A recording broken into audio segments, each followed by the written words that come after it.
नमस्कार, आदाब, सत श्री अकाल, जय भीम, जोहार। मेरा नाम है नवीन कुमार। भारत के कई नामों में से एक नाम जम्बू द्वीप भी है, मतलब जामुन वृक्ष की भूमि। लेकिन पिछले कुछ वर्षों में यह जोम्बी द्वीप में तब्दील हो चुका है, मतलब प्रेतों की भूमि।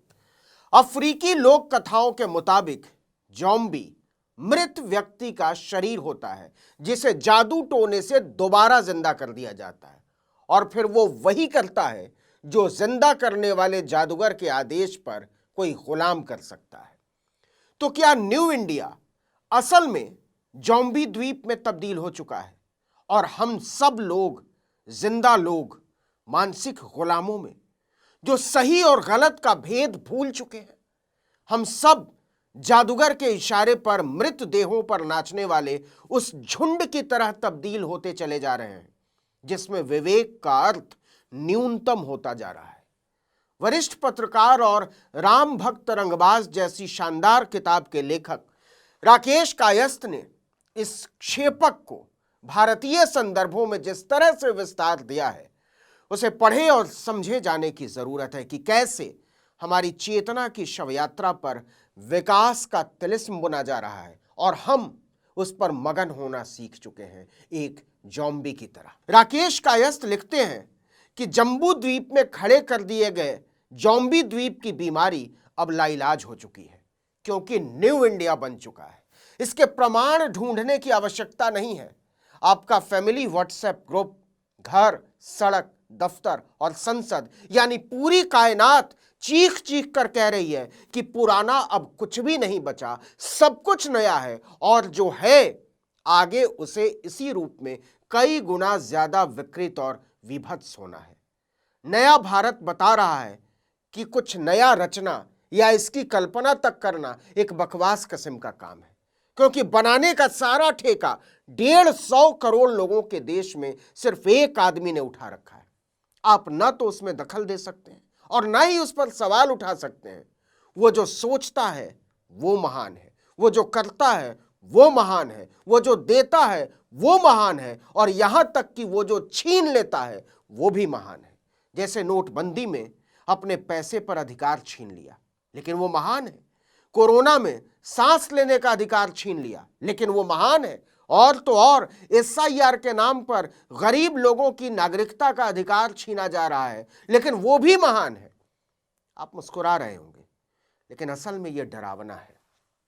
पीढ़ियों से संचित सपने, संघर्ष और श्रम से निर्मित सुंदर घर बनाने में बरसों लगते हैं लेकिन किसी विकृत मस्तिष्क वाले हाथों में अगर 100-200 रुपए की हथौड़ी छेनी आ जाए तो वो उसे घंटों में तोड़ सकता है और जंघा पीट सकता है कि जो 70 साल में नहीं हुआ वो मैंने 7 घंटे में कर दिया। ये मान पाना कठिन था कि 1992 के बाद से जिस देश में रोजगार के बेशुमार अवसर पैदा हो रहे हों, जीवन स्तर सुधर रहा हो, निजी आकांक्षाएं बड़ी हो रही हो, उसकी एक विशाल आबादी को देखते देखते जोम्बी बनाया जा सकता है। पूरा जम्बू द्वीप अब जोम्बी द्वीप में बदल चुका है और अपने जोम्बी होने पर गर्व करना सीख चुका है। राकेश कायस्थ लिखते हैं कि पत्रकार, यूनिवर्सिटी प्रोफेसर, ब्यूरोक्रेट, साहित्यकार सब के सब छोटे छोटे लाभ के लिए दंगाइयों की भीड़ में शामिल होने को तैयार है। नए भारत में जो कुछ अनोखा हुआ है उसमें इस धारणा का टूटना भी है कि दुनिया की सबसे बड़ी जमहूरियत जमूरों की भीड़ में नहीं बदल सकती।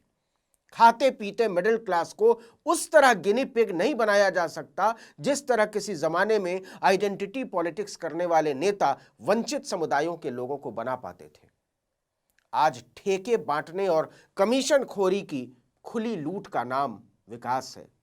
पुरानी दुनिया में थू थू करवाने वाली शैली में भाषाई, धार्मिक और जातीय अल्पसंख्यकों पर हमले करना श्रेष्ठ सनातन संस्कृति है और खुलेआम मची लूट पर आंखें मूंदे रहना न्याय प्रियता है। मिडिल क्लास से छीनकर रुपए लुटाना और वोट खरीदना मास्टर स्ट्रोक है और दुखी मिडिल क्लास को नफरत के इंजेक्शन, बूस्टर डोज दे देना युग प्रवर्तन है।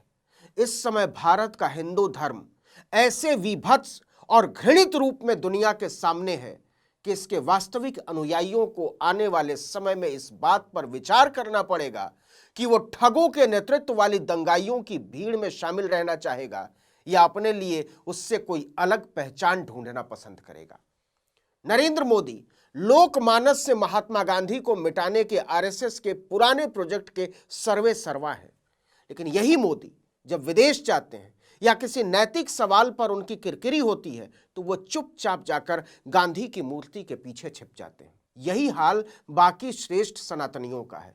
वो उग्र, हिंसक, अराजक और उजड्ड भीड़ का हिस्सा है, लेकिन जब बेइज्जती होती है तो बचने के लिए उस विराट हिंदू दर्शन का सहारा लेते हैं, मर्यादा पुरुषोत्तम और विवेकानंद का नाम लेते हैं, जिनके आचरण से उनके वास्तविक जीवन में उनका कोई लेना देना नहीं। यही न्यू इंडिया नाम के सामूहिक फ्रॉड का नया स्वभाव है। राजनीतिक प्रशासनिक व्यवस्था के भीतर जो चेक एंड बैलेंस का सिस्टम था उसे मिटाया जा चुका है। न्याय के मंदिरों में बैठे काले कोट वाले मिलॉर्डशिप के बारे में भी समाज यह धारणा बना चुका है कि वो स्वयं चोर मंडली के महामंडलेश्वर हैं।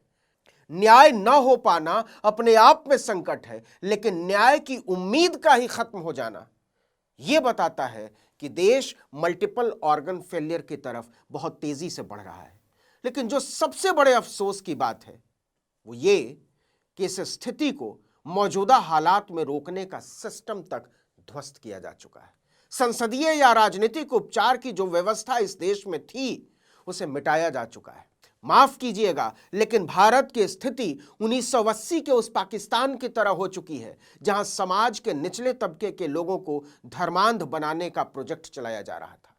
समाज का शासक वर्ग इस बात के लिए तानाशाह जनरल जिया उल हक की वाहवाही कर रहा था, लेकिन इस प्रोजेक्ट का लाभार्थी पाकिस्तान का खेला खाया तबका Chupke Chupke UAE, UK, America और कनाडा में डेरा डंडा जमाने की तैयारी कर रहा था, क्योंकि उसे मुल्क के असली हाल और भविष्य का ठीक ठीक अंदाजा था।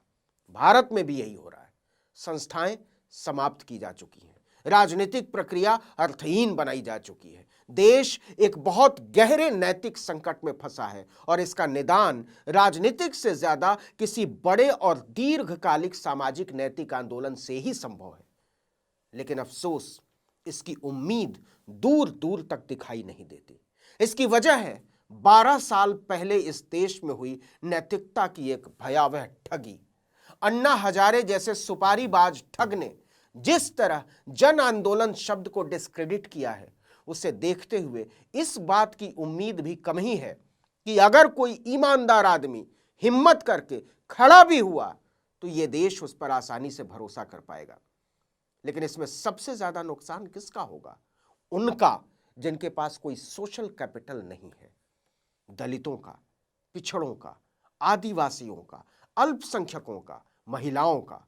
हम सब नाउम्मीद हो चुके एक तमाशबीन में बदले जा चुके हैं, क्योंकि अगर कुछ समझ में ना आए तो खड़े होकर तमाशा देख लेना भी एक अच्छा टाइम पास है। आधा देश इस समय यही कर रहा है। किसी जादूगर के आदेश के इंतजार में बैठे 150 करोड़ लोग जब ज़ॉम्बी द्वीप में बदल चुके हों तो हिंसा और अहिंसा के बीच का भेद मिट जाता है, और मिटे हुए भेद की दीवार पर खड़े होकर कोई भी सिरफिरा गांधी को भी गालियां दे सकता है और अंबेडकर को भी। दलित चीफ जस्टिस पर भरी अदालत में जूते उछाल देना तो बड़ी मासूम सी घटना लगती है।